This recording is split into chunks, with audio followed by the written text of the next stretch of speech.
बीमार ग्रस्त लोग को कितना भी विटामिन खिलाओ, प्रोटीन खिलाओ, काम नहीं होता है। वो शरीर में लगता ही नहीं, उल्टे रिएक्शन कर जाता है। काजू पिस्ता मेवा ये तो सब विटामिन प्रोटीन फुल प्रोटीन है। लेकिन बीमार ग्रस्त लोग को खिलाने से और उल्टे एक्शन, वो बीमार और ज्यादा बीमार पड़ जाएगा, है ना। तो हम जानते नहीं है बीमार क्या है। हम तो खूब विटामिन प्रोटीन खिलाते हैं जो भाई जिससे स्वस्थ हो जाए, जिससे ये और ज़्यादा ही स्वस्थ हो जाए, ये दुर्दशा से मुक्त होकर के पूर्ण निवृत्त हो जाए, अच्छा हो जाए, पहले स्थिति में आ जाए। तो हम ना जानने के कारण हम विटामिन प्रोटीन खूब खिलाते हैं, और असुस्थ हो जाता है। ये नियम है। विटामिन प्रोटीन ये जो है ना, ये बिना जाने ये हर समय खाना, मान लो कोई है प्रतिदिन खूब काजू खाता है, खूब पिस्ता खाता है, खूब विटामिन प्रोटीन, जानते नहीं उसका परिमाण, वो पचेगा कि नहीं, वो क्या रिएक्शन करेगा कुछ पता नहीं। हमने देखा हुआ है, इतना काजू पिस्ता खाता था, अच्छा ताजा सुंदर चेहरा है, भजन करता है, भजनानंदी घर छोड़ के आया है, लेकिन ऐसे शेट दे जाता है यार, खूब खाता है। अचानक स्वस्थ शरीर है, सुंदर है, दिखने में अच्छा है, जवान है, फट करके हार्ट अटैक होकर मर गया, है ना। इसलिए उसका माप है, ऐसा नहीं विटामिन प्रोटीन खाने से ही जो स्वस्थ हो जाएगा, बल बढ़ जाएगा, ऐसा बात है नहीं, है ना। तो पहले तो मरीज के लिए दवा दिखना चाहिए, पहले डॉक्टर दिखाना चाहिए, बीमारी क्या है दिखा करके फिर जा करके सही मेडिसिन। उल्टा पाल्टा मेडिसिन देने से तो होगा नहीं, सही मेडिसिन देना पड़ेगा। फिर स्वस्थ होने के बाद फिर जाकर उसको विटामिन प्रोटीन दो तो काम में आएगा। ऐसे ही परमार्थ जीवन में भी विटामिन प्रोटीन है, जैसे लीला कथा, भगवत लीला, गुणानुवाद, ये सब विटामिन प्रोटीन है। लेकिन अज्ञ जीवात्मा, मायाबद्ध जीव, काम क्रोधादि दास बन करके कभी वो ले नहीं पाता है। सुन रहे हैं लीला कथा, हरि कथा सुन रहे हैं, लेकिन वो हमारी स्थिति जहाँ के तहाँ ही है, उसका कोई परिवर्तन नहीं। बहुत दिन तक श्रवण कर रहे हैं, तो कारण क्या है भाई, अनुसंधान करना पड़ेगा। तो कारण अनुसंधान करो, बीमारी क्या है, क्यों इतना हरि कथा श्रवण करके भी हमारे भीतर उल्लास नहीं, वो भक्ति नहीं, वो व्याकुलता नहीं, उत्कंठा नहीं, देहोदेही वस्तु पदार्थ के प्रति अनासक्ति नहीं, वितश्रद्धा नहीं, और बहुत ही नाम सुन रहे हैं। क्या हरि कथा में कोई त्रुटि है? बोले ना, ऐसा तो है नहीं। तबो कथामृतम तप्त जीवनम कवि भीड़ीतम कल्मषापहम श्रवण मंगलम। मंगल तो होगा, होता नहीं ऐसा नहीं, होता है, लेकिन भाई बहुत दिन हो गया, तुरंत होना चाहिए, है ना। होगा तो जरूर, ऐसा नहीं, वो वृथा थोड़ी जाएगी। वो हरि कथा श्रवण कर रहे हैं, साधु संग कर रहे हैं। वास्तव में बीमार क्या है, बीमार को पकड़ना पड़ेगा। बीमार को पहले बीमार को ठीक करो, विटामिन प्रोटीन भी खाओ, साथ साथ देखो बीमार क्या है। बीमार नष्ट नहीं होने से जा करके वो लीला रस आस्वादन करना संभव नहीं है। घूम फिर करके हमारी मनोवृत्ति वहीं पर गोता लगाता है, वही विषय कानून में जा करके रमन करता है।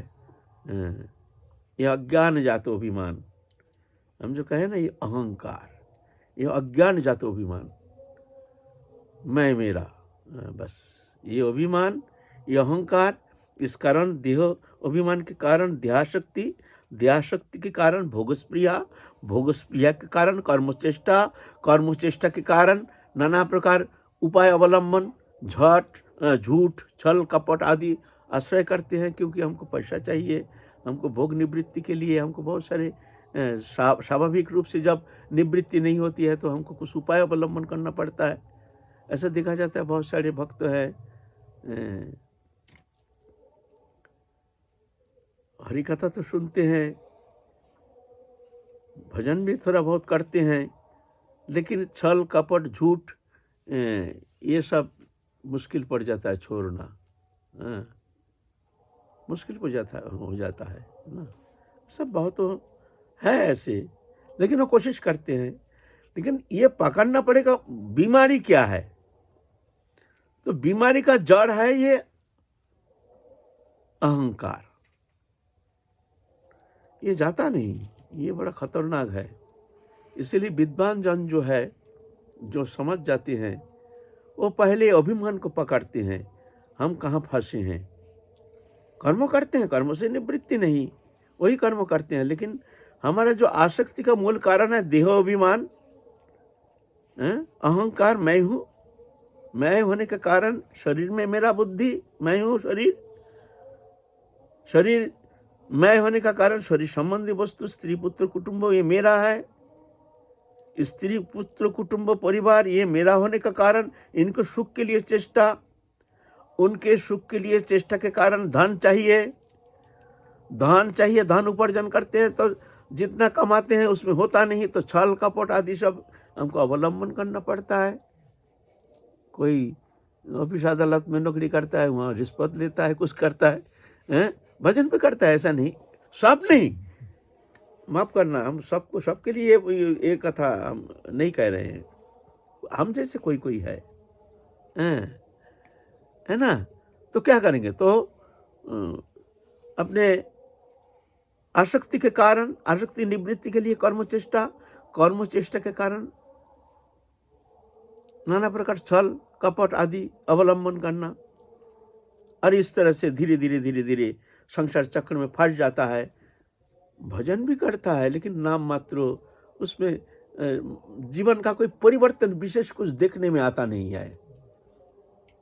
हम जैसे बहुत है जो परिवर्तन दिखता नहीं है। वृंदावन में भी आए हैं, बहुत दिन हो गया, बहुत साल हो गया, परिवर्तन दिखता नहीं है ना। तो जड़ बीमार क्या है दिखता है, विटामिन खिलाने से तो होगा नहीं। इसीलिए हमारे कथा में हम ज़्यादातर मेडिसिन का प्रयोग ज़्यादा करते हैं बीमारी का अनुसंधान ज़्यादा करते हैं। कोई कहेंगे भाई ये सत्संग होते हैं, यहाँ तो लीला कथा कहते नहीं है, और हम बोले भाई लीला कथा कहेंगे, लीला कथा आस्वादन करने का जो मानसिकता, वो प्राप्ति के लिए हमको तो कोई पहले देखना पड़ेगा हमारे बीमार क्या है। पहले बीमार नष्ट होना चाहिए, बीमार ठीक होने से तब जाके तुम हरि कथा उसमें तुम स्वाभाविक आनंद प्राप्त करोगे, स्वाभाविक तुम्हारे उस हरि कथा में तल्लीनता आ जाएगी, स्वाभाविक तुम्हारे अंतःकरण में वो प्रवेश करके तुमको एक प्रेम राज्य में प्रवेश करा देगा, तल्लीनता, है ना। और जिसका स्वाभाविक लग गया है, मन लग जाता है, देहोदैहिक वस्तु में आसक्ति नहीं, जान गए हैं सद्गुरु कृपा से, संत कृपा से, हरि कथा श्रवण करके, उनके लिए तो कोई बात नहीं है, वो तो निकल गए हैं। लेकिन हम जैसे जो फंसे हुए हैं, इनके लिए ये शब्द आता है, ये अहंकार, ये जाता नहीं है, बड़ा खतरनाक है, बड़ा खतरनाक है। इसीलिए जो विद्वान जन है वो हम कहते नहीं, कहते हैं ये शरीर, आपका नाम क्या है, ये शरीर का नाम है फलाना। स्त्री पुत्र कुटुंब जो परिचय कराते हैं, ये है हमारे शरीर का पत्नी, अपना पत्नी नहीं कहते हैं, ये इस शरीर का पुत्र है। हाँ, ये जो विषय जो दिख रहे हैं, ये इस शरीर का, शरीर संबंधित वस्तु है, ऐसे कहते हैं, इस शरीर का, हम नहीं, वो जान गए हैं हम नहीं। और यही आकर के सबसे बड़ा बाधक बन जाता है। ये जब इसमें हावी हो जाता है हमारे ऊपर, हमारे अंतःकरण में, हमारी इंद्रिय वृत्ति में, जब ये मेरापन हावी हो जाता है। हावी होने का कारण हमारे भोगस्प्रिया दिखने में आता है। भोगस्प्रिया ये एकमात्र कारण है इसमें, ये मैं मेरापन। मैं, जब शरीर में मैं बुद्धि आ जाता है तो ये क्रियाशील होकर के भोग वृत्ति को बढ़ा देता है, आसक्ति को बढ़ा देता है। बड़ा खतरनाक है। इसको पहचान करके पहले प्रभु को कर्ता मान करके जो कर रहे हैं, प्रभु मालिक है, ऐसे प्रभु को कर्ता मान करके स्वयं दास बन के हर स्थिति में जो कर रहे हैं प्रभु करा रहे हैं, हमारे द्वारा करा रहे हैं, हम नहीं कर रहे हैं। ऐसे जान करके उदासीन हो करके कर्म करो तो कर्म बंधन का कारण नहीं है। तो ये अहंकारी सबसे बड़ा खतरनाक है। जब दापर लीला में, कृष्ण लीला में, जब नंद उपनंद आदि सब गोवर्धन पूजा के लिए आयोजन कर रहे हैं, तो कृष्ण कहते हैं, पापा ये क्या बात है, क्या उत्सव मना रहे हो? तो कहते हैं, बेटा इंद्र वर्षा के अधिपति है ना, वर्षा के अधिपति होने के कारण बरसाती तो हमारे सब कुछ है। जो खेत कृषि जो उत्पादन जो होता है तो बरसात के कारण होता है। घास फूस होगा तब ना हमारे जो गौए हैं ये सब चढ़ेगा, तब जाके हमारे रक्षा होगी ना। तो इसीलिए इंद्र को संतुष्टि के लिए हम लोग ये गोवर्धन पूजा करते हैं। तो कृष्ण कहते हैं, बाबा वो तो देवता है, उसका क्या क्षमता है? ये तो मालिक तो एकमात्र भगवान है, भगवान ही तो सबके मालिक हैं। ये तो एक देवता है, ये तो भगवान जैसे कराते हैं वो ऐसे करते हैं। तो बरसात के अधिपति तो इंद्र नहीं हो सकते हैं, ये तो भगवत इच्छा से होती है, बरसात इंद्र के द्वारा कराते हैं। तो पिताजी मैं कहता हूँ ये इंद्र पूजा छोड़ करके यहाँ भगवान का ही पूजा क्यों ना हो, क्योंकि सबके मालिक भगवान है, सबके पिता भगवान है। पिता हमश्य जगतो माता धाता पितामह वेदं पवित्र ओंकार ऋक्षाम जुजुर्वच गतिर्भत्ता प्रभु साक्षी निवास शरणं सुहृद प्रभव प्रलय स्थानं निधानं बीजमव्ययम् तपम महम वर्षं निगृह्ण मुत्सृजामि च अमृतं चैव मृत्युच्च सदसच्चैव अहम् अर्जुन। सब मैं हूँ, सद भी मैं हूँ, असद भी मैं हूँ, अमृत मैं हूँ, बीज भी मैं हूँ, भगवान कहते हैं। तो कृष्ण कहते हैं, तो पिताजी तो भगवान का ही पूजा करना चाहिए, क्षुद्र देवता का आराधना करके आपको क्या मिलेगा? हैं? तो ऐसा करके बहुत सुंदर रूप से कृष्ण ने समझाया, श्रीमद् भागवत पुराण में है। तो सबको देखें, कृष्ण नित्य सुंदर शब्द का है, तो जा करके भगवान का ही पूजा होना चाहिए, हरि का पूजा उपासना होनी चाहिए।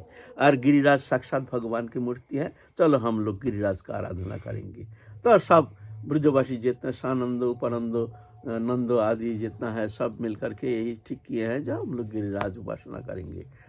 गिरिराज का भोग जो अन्नकूट जो होता है, गिरिराज में जा करके भोग लगाए हैं। भगवान साक्षात प्रकट होकर के वहाँ वो स्वीकार किए हैं, शैलस्मी देखो मैं कौन हूँ, भगवान एकदम विशाल मूर्ति, कृष्ण का जैसे, माने कृष्ण का जैसे ही देखने में, लेकिन विशाल, बड़े प्रसन्नता के साथ प्रकट हो करके समस्त पदार्थ जो स्वीकार कर रहे हैं सब देख रहे हैं। अरे ऐसा तो कभी नहीं दिखे, अरे इतना सुंदर भगवान, साक्षात भगवान हम लोग तो जानते नहीं थे, हम लोग तो देवता के इंद्र का यज्ञ करते थे, इंद्र का आराधना करते थे, हम लोग बहुत भूल करते थे। भगवान बोले देखो मैं कौन हूँ, देखो। तो भगवान मांग मांग के सबसे ले रहे हैं और खा रहे हैं, और ब्रजवासी लोग बड़ा प्रसन्न। इंद्र बहुत नाराज हो गया, इतना बड़ा क्षमता, अभिमानी है ना, वो तो जानते नहीं है। इंद्र तो साधारण जीव कोटि से इंद्र पद प्राप्त करता है, सुकृति करते करते बहुत जन्म का सुकृति जब पूंजीभूत हो जाता है, बहुत ज़्यादा दान पुण्य मंगलमय अनुष्ठान करते करते जब सुकृति पूंजीभूत हो जाता है, तभी जाकर के उसको इंद्र पद मिलता है, एक मन्वंतर तक। हाँ। सत्य, त्रेता, द्वापर, कली, ये 4 युग है। 71 चतुर्युग में एक मन्वंतर तक इंद्र का राज रहता है। फिर जाके क्षमे पुण्य मत्तलगम विशंति, फिर आ जाता है श्री मनुष्य जन, मनुष्य जैसे बन करके फिर घूमता है। इंद्र पद कोई बड़ी पद है नहीं, बड़ा पद है नहीं इंद्र पद। ये मनुष्य ना जाने आप हम ही कितना बार इंद्र पद प्राप्त करके आए हैं, कोई गारंटी नहीं। तो अब ना जाकर के अभी ब्रज में आकर भजन प्रिया लेकर के साधु संग कर रहे हैं, भजन कर रहे हैं, ऐसा बात नहीं है। इंद्र पद कोई बड़ा पद है नहीं है, जो भगवान के बराबर है। जह पन्नदमत भक्त जजंते श्रद्धान्विता तेहो भी मामे बकंतो जजंते अविधि पूर्वकम। क्षुद्र देवता में जो भक्तिमान है, क्षुद्र देवता का उपासना करता है, वो अविधि पूर्वक, उसका उपासना अविधि पूर्वक, क्योंकि अहंग सर्व यज्ञानं भोक्ता चं प्रभुरेव च मम भी जानन्ति तत्यनः तस्यवन्ति ते। मैं ही समस्त यज्ञों का भोक्ता हूँ, है ना। तो इंद्र तो अभिमानी है, अभिमान तो जाता नहीं, ऐसा नहीं। इंद्र का दिव्य दृष्टा है, स्वर्ग के राजा है, दिव्य दृष्टा है, ऐसा नहीं है। उनका जड़ चेतन ग्रंथि खुला नहीं इंद्र पद का, सुपरियर क्वालिटी है। दिव्य आनंद एक लोक है, स्वर्गलोक। भौमलोक में सबसे ज्यादा सुख जो है, वो सुख सतगुना होने से जितना सुख होता है, उतना सुख है स्वर्गलोक में। और वहां शरीर नष्ट नहीं होता है, कितने भी भोगो। शरीर हमारे जैसे इंद्रिय वृत्ति जो है ना, सीमित है, ज्यादा हम उपभोग नहीं कर सकते, सीमित है। खाने का इच्छा हुआ कितना खाओगे, इतना बस, फिर समाप्त। फिर जोर करके भी तुमको खिला नहीं सकते हैं। हमारा भोग क्षमता बहुत सीमित है। लेकिन स्वर्गलोक में जो यहाँ से पुण्य कर्म करके जो स्वर्गलोक प्राप्त करता है, वहाँ शरीर कभी खराब नहीं होता है। जितना भी भोगो, जितना तुम्हारा मन चाहे भोगो, ऐसे है स्वर्गलोक। क्षमे पुण्य मर्त्यलोकं विशंति, पुण्य क्षय होने से मर्त्यलोक में आ जाता है, ऐसे है। तो इंद्र बहुत नाराज हो गया, अभिमानी है ना, वो तो दिव्य दृष्टा नहीं है। जो इंद्र दिव्य दृष्टा है ऐसा नहीं है। नाराज हो गया, ब्रज को नष्ट कर देंगे। प्रलयकालीन बादल लेकर के आए और इतना बरसात शुरू किए, तो भगवान गिरिराज धारण किए, समस्त ब्रजवासी को बुलाए, समस्त ब्रजवासी गिरिराज के नीचे जाकर के आश्रय ग्रहण किए हैं। ये लीला तो आप लोग सुने हैं। फिर जब इसमें कहानी है, लंबा कहानी क्या है, एक बार रामायण में है, सीता माता रामचंद्र से कहे जो हमारे इतना धन संपत्ति, इतना सब कुछ है, परिपूर्ण है, अखंड अनंत भंडार है, तो एक साधु सेवा क्यों ना हो जाए, एक साधु सेवा करो ना। तो रामचंद्र करेंगे। माता जानकी बहुत नाराज हो गए। तुम बहुत दिन कह रहे हैं, तुम साधु सेवा का कोई इंतजाम नहीं करते हो। हमारे देश में कितना साधु संत है, सब साधु बुला करके सुंदर एक भंडारा हो जाए, सब साधु दर्शन करेंगे, कितना सुंदर है ना। अच्छा करेंगे, तुम व्यवस्था करो। कब करोगे? नहीं, फलाना दिन करेंगे। ठीक है। माता तो बहुत ही नंदिनी आद्याशक्ति माँ तो बहुत प्रसन्न हो गई। तो बहुत विशाल आयोजन किए हैं, बहुत विशाल, सब नाना प्रकार, सब सुंदर पेंडल वंडल बनाए हैं, बड़े बड़े हलुई कर बुलाए हैं। फलाना दिन संत समागम होंगे, सब साधु संत आएंगे और साधु भंडारा करेंगे। बहुत उल्लास के साथ माता समस्त संग्रह कर रहे हैं, सब व्यवस्था कर रहे हैं। देख रहे हैं बड़े उल्लास के साथ। आज संत दर्शन होगा, आज संत दर्शन होगा, कितना सौभाग्यशाली है। विशाल आयोजन, देश के समस्त संत सब निमंत्रण किए हैं, ऐसे ही आशा करके बैठे हैं। दोपहर हो गया, एक भी संत नहीं, एक भी संत नहीं, और आयोजन हो गया लाखों लोग का, सब भंडारा का आयोजन हो गया। संत आए नहीं। अरे संत आएंगे, सब बैठेंगे, कहीं तो जटाधारी, लोटाधारी, सोटाधारी, करंगाधारी, ये सब अच्छा अच्छा संत आएंगे सब हैं। ये कोई संत नहीं। माता तो बार बार एक बार बाहर जाते हैं, वही आते हैं, देखते हैं भाई संत एक भी संत है नहीं, तो दुखी हो गए। माता के आँख भर गया, आंसुओं से भर गया।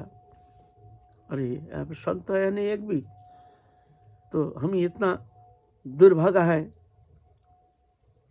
तो इतने में रामचंद्र जी एक संत को पकड़ के लाए हैं। देखते हैं एक वृद्ध जीर्ण, सिर्फ हड्डी के ऊपर एक चमड़ी के एकमात्र प्रलेप मात्र है, एकदम, लेकिन तेजपूर्ण बपू, बहुत तेज है उनमें बहुत, लेकिन शरीर तो बस अस्थि है, चर्म है, और कुछ है नहीं।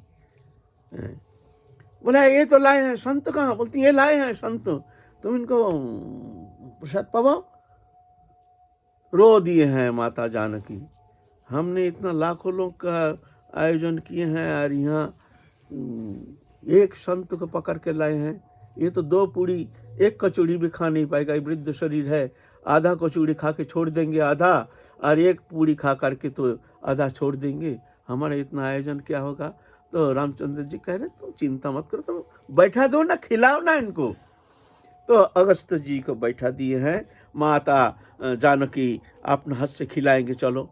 तो 2-4 पूड़ी देते हैं। अगस्त जी कहते हैं ऐसा नहीं, तुम टोकरी को डाल दो इसमें, थाली में, बड़े पत्ता बिछाया गया है, टोकरी को डाल दिए हैं। सब्जी लाते लाते पूड़ी खत्म, फिर जा रहे हैं, सब्जी लाए हैं, सब्जी खा लिए हैं, पूड़ी खत्म। पूड़ी देते हैं, सब्जी लाने गए हैं, पूड़ी खत्म। ऐसे माता तो बहुत ही एक जा रहे हैं, आ रहे हैं, और दासियों को बोला है जल्दी कर जल्दी कर, टोकरी टोकरी वहाँ पटक रहे हैं। आते आते पूड़ी खत्म, फिर जाए हैं सब्जी लाने, सब्जी खत्म। ऐसा करते करते दे रहे हैं, और कहाँ जाता है भगवान जाने। सब दासियाँ सब लग गई है, माता पसीना से लथपथ हो गई। माने परिवेशन करते करते सब्जी देते हैं, पूड़ी नहीं, पूड़ी देते हैं, सब्जी नहीं, जो भी लाने जाए लड्डू देते हैं, लड्डू खत्म, पत्तल खाली। ऐसा करते करते करते करते भंडारा मान लो खत्म, प्राइस जितना सामान लाए थे 100 टोकरी, सब पूड़ी, सब सब्जी, जितना बाल्टी बाल्टी सब्जी सब खत्म। रामचंद्र जी बैठे प्रसाद पा रहे हैं साथ साथ।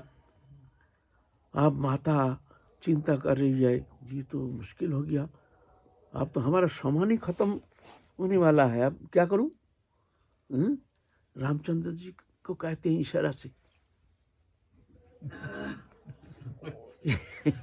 क्या करूं?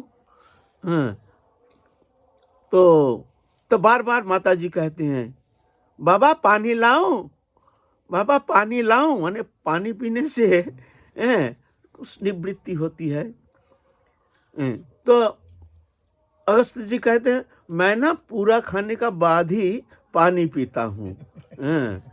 तो ठीक है, तुम जब कह रही हो तो बेटी थोड़ा पानी लाओ। ठीक है, पानी पीने का बाद तो आधा तो हम खाए हैं, फिर आधा पीछे खा लेंगे, तुम पानी लाओ। बोले आधा में हमारा भंडारा खत्म और आधा बाकी है। माता तो बहुत घबरा रही है, रामचंद्र जी को कह रहे अब क्या करूं, अब तो खत्म, अभी बनाना पड़ेगा ना, बनाने के लिए तो समय तो देना पड़ेगा। ठीक है, पानी दे रहे हैं भाई, बाल्टी बाल्टी पानी डाल रहे हैं, कहाँ जा रहा है भगवान जाने, समुद्र पी जाएंगे। पानी देती 100 बाल्टी से पानी उठा रहे हैं, सब दासियां पानी पी रहे हैं। हैं? तो एक पंगत का एक नियम है कि पंगत जो साथ बैठते हैं ना, वो अगर उठ जाते हैं तो दूसरा जो है ना बैठे हैं ना, वो भी उनका भी उठने का नौबत आ जाता है, जो अब पंगत समाप्त हो गया है। आप रामचंद्र जी देखते हैं, हम उठने से तो अगस्त ऋषि तो उठ ही जाएंगे। तो कहते हैं बाबा हमारा तो हो गया, तो मैं चलूं? तो अगस्त जी कहते हैं अच्छा ठीक है, तो मैं भी चलूं, थोड़ा पानी पीने दो। तो रामचंद्र जी कहते हैं मुनिवर अभी पानी रहने दीजिए, अगला जो हमारे लीला है द्वापर युग में, ऐसे ही जब इंद्र वर्षा करेगा उस समय वो जो पानी है उस समय अब वो पानी पी लेना। अच्छा ठीक है, ऐसा ही होगा, चलो चलो, वाह बढ़िया बात है। तो कहते हैं वो जो इंद्र जो वर्षा किए हैं ना, प्रलयकालीन जो वर्षा किए हैं, अगस्त ऋषि सब पी गए हैं। इस तरह से इंद्र का जो घमंड है चूर चूर हो गया है। इंद्र जान गए हैं जी भगवान है, हम किससे पंगा लेने गए हैं, ये तो साक्षात पूर्ण ब्रह्म सनातन, हमने बहुत भूल किया है, बहुत अपराध किया है, इस अपराध के लिए हमारे से क्षमा होना मुश्किल है। जान गए हैं भगवान, जा करके भगवान के चरण कमल में पड़ गए हैं। सुरभि का भी भेंट लेकर के गए हैं, सुरभि कुंड है, सुरभि का भी भेंट लेकर के गए हैं, प्रणाम करके उनके स्तव स्तुति वंदना किए हैं, जो हमारे अज्ञान जात अपराध को आप क्षमा कर दीजिए, हम तो अज्ञानी हैं, हे प्रभु हे दीननाथ दीनबंधु, आप मेरे समस्त अपराध को क्षमा कर दीजिए। तो भगवान तो हंसी मुख से क्षमा कर दिया। तो ऐसा है ये अभिमान जाता नहीं है। जान गए हैं इंद्र ये साक्षात भगवान है, तो अभिमान तो नष्ट होना चाहिए ना, है ना? लेकिन अभिमान नष्ट हुआ नहीं। ऐसे अभिमान है। ये अभिमान कब जाता है?